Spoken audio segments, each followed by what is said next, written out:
I was on that great fire last year, and now we are again, and it's just barely into June, and we're doing this already.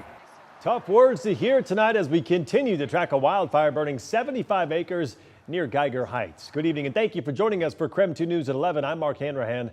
The Grove fire sparked just before 2 this afternoon, but windy and warm conditions made it jump from 20 acres to more than 70 in an hour. Well, tonight we have learned that all level 3 evacuations have been downgraded to level 2 get set orders. That's according to Spokane Regional Emergency Communications. That means people living within the boundary right here on your screen should still consider staying away from the area, but the threat is no longer imminent, according to officials. We have team coverage tonight to keep you informed. Chief Meteorologist Jeremy Legoo is live at the Weather Center with the latest on the conditions. First, though, our own Nicole Hernandez joining us from near the fire line with everything we know so far.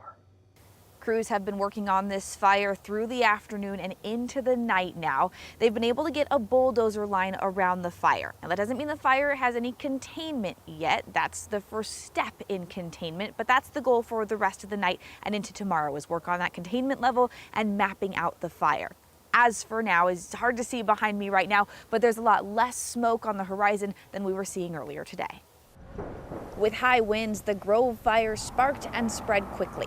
I want to say around 2 o'clock, my husband noticed the smoke. Within the hour, Marcy Firestone was having to evacuate. I take all my pictures and I don't care about the rest. It's just, material stuff. That stuff not worth Marcy's life. I'm not going to stay and fight till the, end. Hopefully we've got enough green around this, but you never know. Marcy lives here along Hallett Road, close to the fire, but not as close as others. Oh, we have neighbors down there that are right in the fire danger there. Yeah. It's a danger Marcy has had to get used to. Yeah, it's always on your mind out here. There's fires. The Department of Natural Resources was able to call on air support for the fire. For hours, planes were dropping water. One tanker even dropped thousands of gallons of retardant. As crews continue their work, they're asking people in the area to give them space. And I know as exciting it is to come and see a fire, to come look, especially when we have aircraft on it. Keep the roads free, stay out of there, because it slows down our response, and that can also hinder people seeking to leave the area. People like Marcy, who are all too familiar with this site. Every year when it's fire season, you just, it's what you got to look forward to. You got to just be on alert. That was Nicole Hernandez reporting. Today's fire was largely fueled by aggressive winds, but the wind advisory that was in place has since been dropped. And Jeremy, what else can you tell us about tomorrow's forecast and how it might be impacting the fires overnight? Well, when it comes to our overall weather pattern, wind has definitely died down.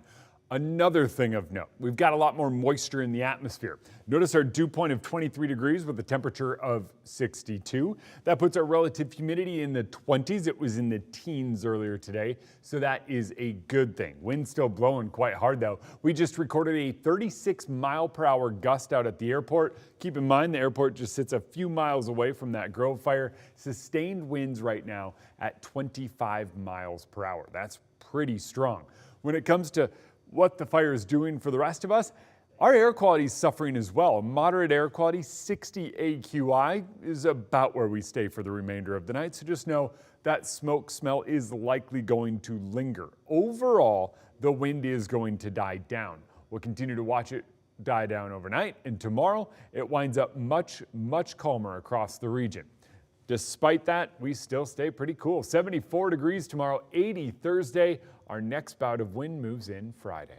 All right, sounds good, Jeremy. We'll check back in with you later in the show. Again, all level 3 evacuations were downgraded tonight to level 2 get set orders for the area highlighted in yellow right there on your screen. Now, this map is from the Spokane Regional Emergency Communications team.